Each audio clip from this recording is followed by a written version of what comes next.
এই জন্য মুসলমান আমাদেরকে পরিপূর্ণ মুসলমান হতে হবে, ইসলাম শিক্ষা লাভ করতে হবে।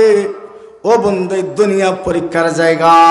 আমরা যদি ইসলাম মেনে চলি, কোরআন এবং সুন্নাহর অনুশাসন যদি আমাদের জীবনে বাস্তবায়ন করি, ও মুসলমান, তাহলে আল্লাহ তাআলার ঘোষণা, তাদের দুনিয়াও হবে শান্তিময়, আখিরাতও হবে শান্তিময়। কোরআন দিয়ে যে ব্যক্তি জীবন চলে, সুন্নাহ দিয়ে ব্যক্তি জীবন চলে, কোরআন সুন্নাহ দিয়ে যে পারিবারিক জীবন চলে, কোরআন সুন্নাহ দিয়ে যে সামাজিক জীবন চলে, কোরআন সুন্নাহ দিয়ে যদি রাষ্ট্রীয় জীবন চলে, এই জীবনের মধ্যে কোনো অশান্তি থাকবে না, কোনো পেরেশানি থাকবে না, কোনো দুর্নীতি থাকবে না, বন্ধু কোনো খুন খারাপি থাকবে না, জুলুম নির্যাতন থাকবে না। চলো বলেন ঠিক কিনা? তবে এই দায়িত্ব রাষ্ট্রীয় প্রধানের। আল্লাহ তাআলা যাদেরকে ক্ষমতা দান করেছেন, তারা ক্ষমতাকে কোন কাজে ব্যয় করেছে এই সম্পর্কে আল্লাহর আদালতে তাদেরকে জিজ্ঞাসা করা হবে, হবে কি হবে না? আল্লাহর হাবিব বলেন, আলা কুল্লুকুম রাইন ওয়া কুল্লুকুম মাসউলুন আন রাইয়াতিহি। প্রত্যেকেই কিন্তু তোমরা একজন জিম্মাদার, দায়িত্বশীল। তোমরা কে কতটুকু দায়িত্ব পালন করেছো এই সম্পর্কে হাসরের ময়দান অবশ্যই জিজ্ঞাসিত হবে। মুসলমান ভাই সব, আল্লাহ তাআলা বলেন, যদি তুমি ক্ষমা পেতে চাও, জান্নাত লাভ করতে চাও, ও বন্ধু, জান্নাত দুই প্রকার। জান্নাত কয় প্রকার? জোরে বলেন কয় প্রকার? ও বন্ধু, এক প্রকারের জান্নাত মৃত্যুর পরে, আরেক প্রকারের জান্নাত মৃত্যুর আগে। বলতে পারো হুজুর, মৃত্যুর আগে আবার জান্নাত কোথায় পাইলেন? না মুসলমান, কোরআন হাদিসের ব্যাখ্যা তাফসীরে লিপিবদ্ধ আছে। আল্লাহ তাআলা যেখানে দুইটা জান্নাতের কথা বলেছেন, এর অনেক অর্থ আছে। তার একটা অর্থ হলো, যারা ইসলাম মেনে চলবে, আল্লাহ তাআলা তাদের দুনিয়ার জীবনটাও এক নকল জান্নাতি পরিবেশে তাদেরকে আল্লাহ তাআলা শান্তির জীবন দান করবে। এক নম্বর, তাদের মনের অশান্তি আল্লাহ তাআলা দূর করে দিবেন। কারণ গুনাহের কারণে জাহান্নাম থেকে মনের মধ্যে আসে অশান্তি, আর নেক আমলের মাধ্যমে জান্নাত থেকে মনের মধ্যে আসে শান্তি। সুবহানাল্লাহ বলেন। কোন পথে আসে দেখা যায় না, যেমন মোবাইলে কথা আসে দেখা যায় না কোন পথে আসলো, ঠিক কিনা?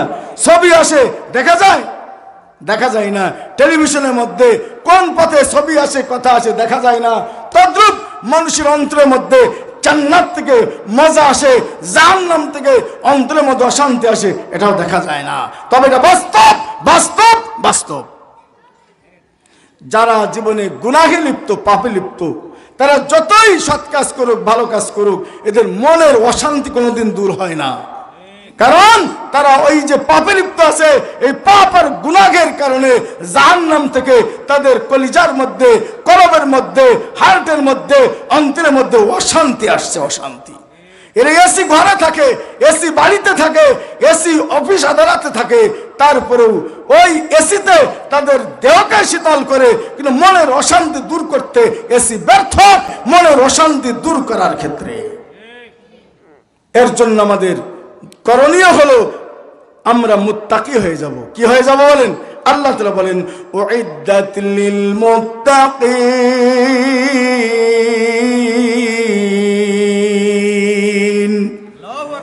ওই জান্নাত, মৃত্যুর পরের জান্নাত, মৃত্যুর আগের জান্নাতের সুসংবাদ শুধুমাত্র মুত্তাকি যারা হবে তাদের জন্যই নির্ধারিত, প্রতিশ্রুত।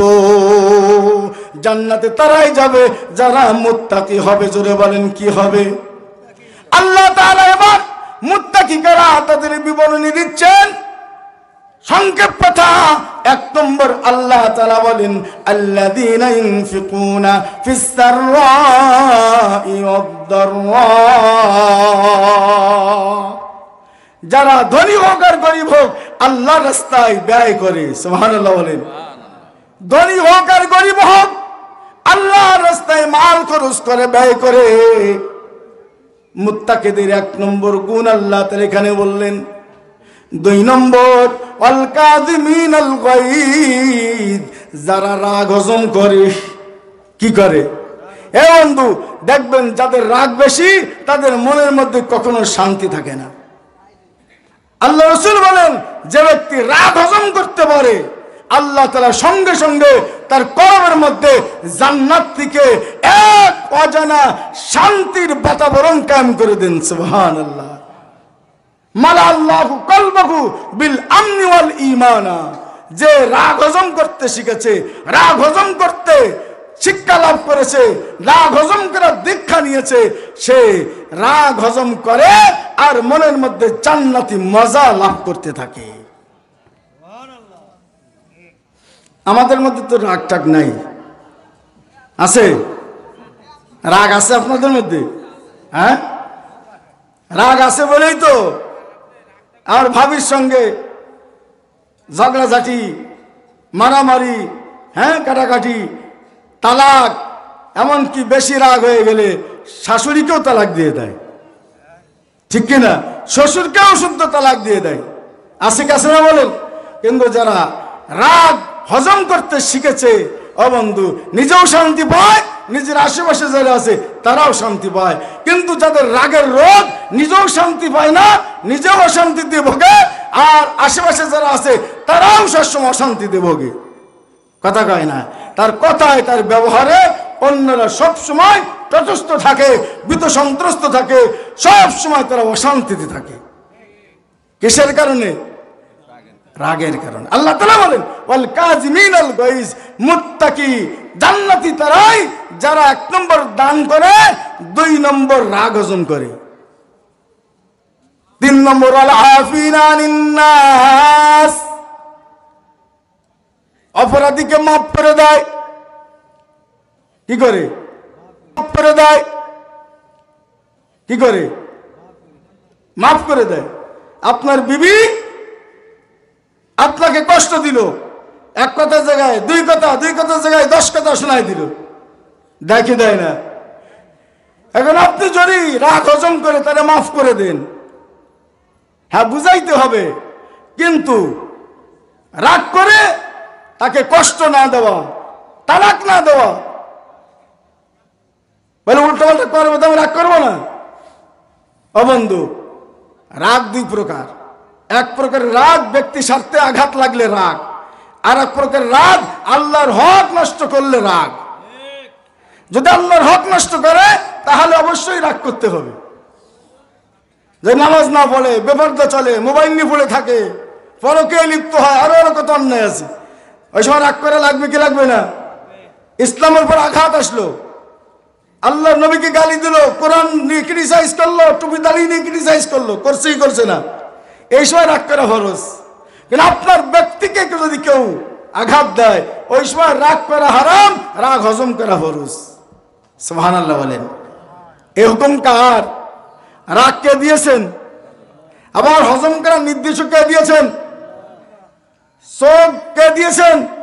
তাকানোর ক্ষমতা কে দিয়েছেন? পুরুষে পর নারীর দিকে তাকাইতে ইচ্ছা করে, এই ইচ্ছা কে দিয়েছেন? নারী হয়ে পর পুরুষের দিকে তাকাতে ইচ্ছা করে, ইচ্ছা কে দিয়েছেন? আবার ওই আল্লাহ বলেছেন যে আমি তোমার ক্ষমতা দিয়েছি গুনাহ করার, কিন্তু তোমার পর আমার নির্দেশ, গুনাহ থেকে যদি বিরত থাকো, নফসের সাথে যুদ্ধ করে করে, শয়তানের সাথে যুদ্ধ করে করে, এর বিনিময়ে তুমি জান্নাতে পাবে। এর নাম দুনিয়ার পরীক্ষা। আল্লাহু ইউহিব্বুল মুহসিনিন।